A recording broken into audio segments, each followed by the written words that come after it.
Welcome everyone to our Meet the Teacher Q&A night. I'd like to extend a special welcome to the newest members of our SOC Prep family.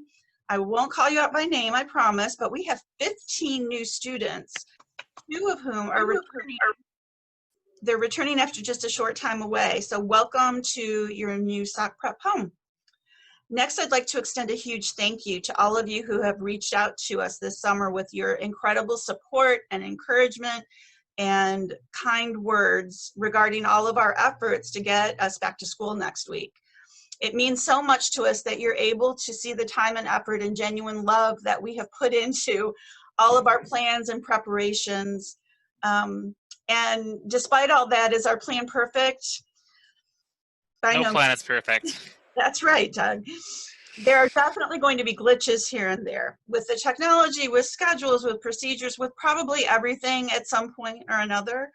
But have we done absolutely everything we know to do? Have we worked hard since the first day of summer break to create a safe learning environment for our students? You bet we have. I'm so proud of all our teachers and staff, but honestly, I'm not surprised.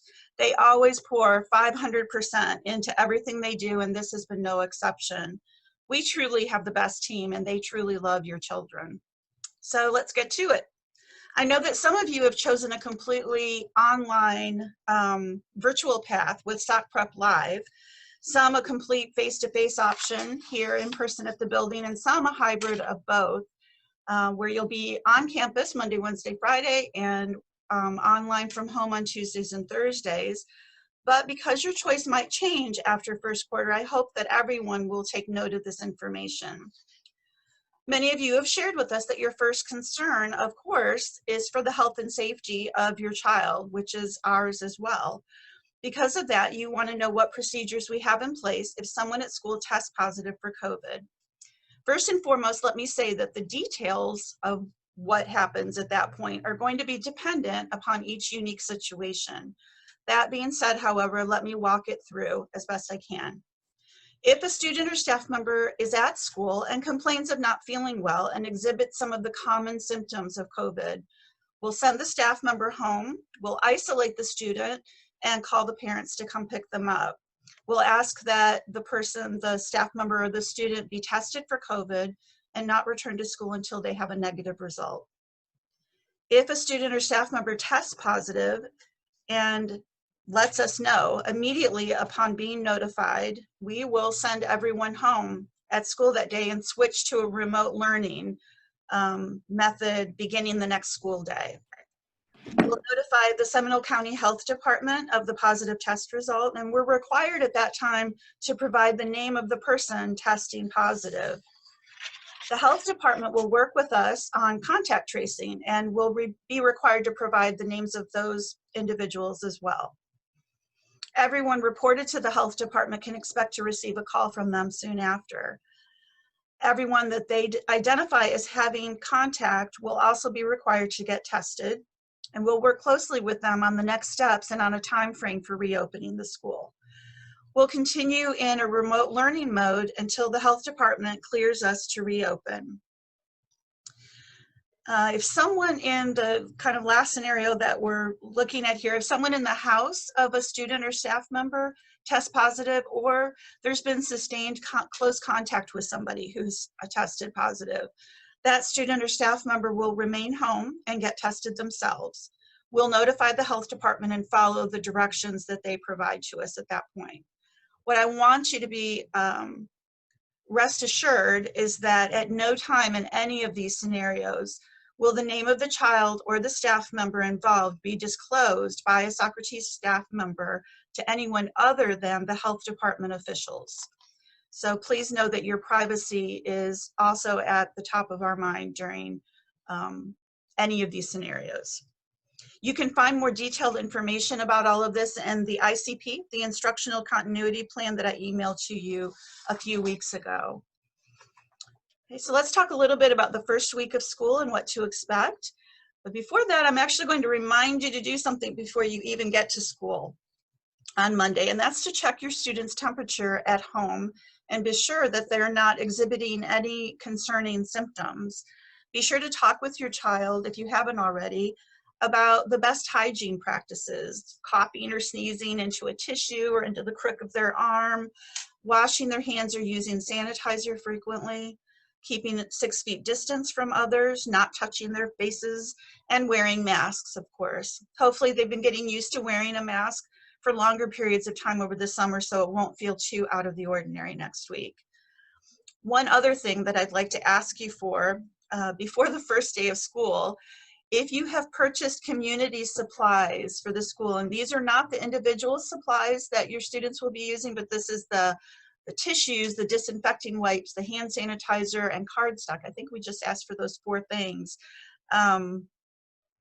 If you have purchased that for back to school, we would really, really appreciate it if you could drop it off tomorrow, sometime between 8 a.m. and 4 p.m.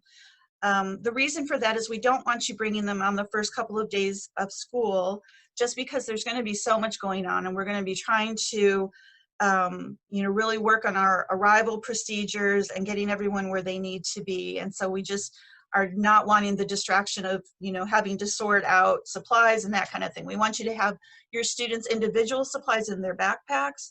And if you have any community supplies, if you could bring them tomorrow, we would appreciate it. If not, hold off on sending them to school. Please don't send them the first couple of days of school. What we do want you to be sure to bring is a fully charged, we say that all the time, but a fully charged laptop, headphones or earbuds. I know a lot of students borrowed headphones last year from the school. We will not be able to do that this year. So it's crucial that you have your own earbuds or headphones. Your rolling backpack that has all your personal supplies inside, a closed water bottle that's filled with water, your lunch, and a patience and a smile, right? Arrival will begin on Monday at the usual time of 8 o'clock. We'll have a car line similar to what we've done with dismissal in years past.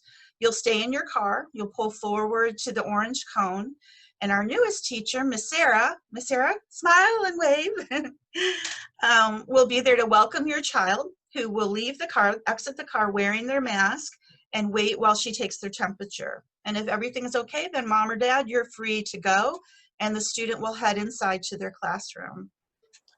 Okay, the first week of school is going to involve a lot of training for the students. It always does. We always have workshops on the different technology that we use on a regular basis, just as a reminder, and especially for new students who might not be familiar with some of the things that we use. But we'll be doing training on COVID safety protocols, some of the new physical expectations in the classroom.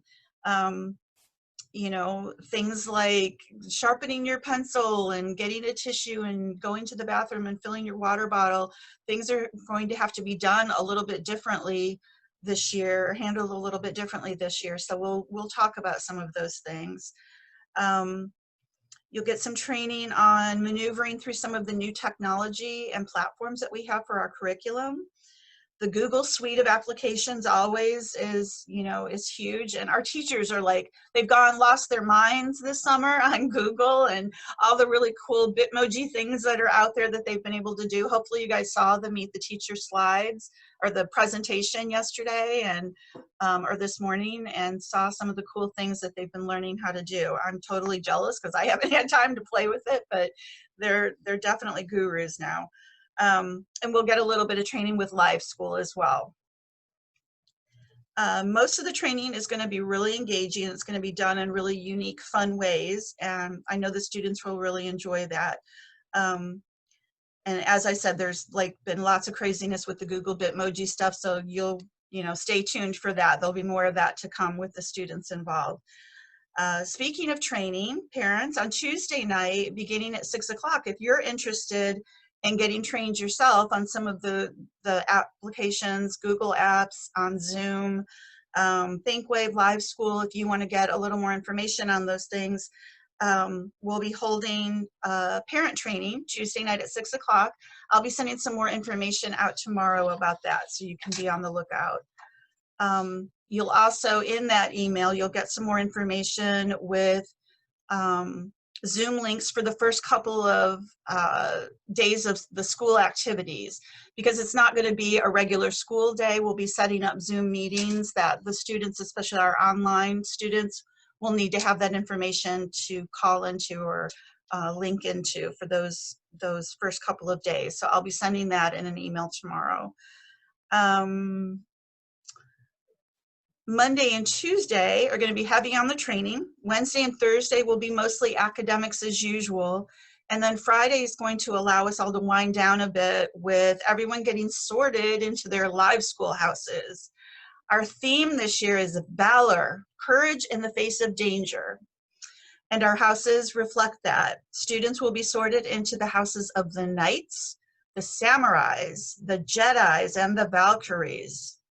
This is always a super fun time for all the students and a great way to end the first week back. So we'll all look forward to that. After that, things will start to settle into more of a routine. But again, we hope that you'll bear with us as we learn to negotiate all of the changes as well. I know you'll be negotiating, the students will be, and we will be as well. It's going to take some time, but I have no doubt that we'll get there with everyone's support and patience. Okay, that's enough from me. I'm tired of hearing my own voice. You probably are too. You're here tonight to meet the teachers and to ask any questions you might have. Hopefully you had a chance to see the teachers' videos, review the syllabi for your classes, and you've brought some questions with you tonight.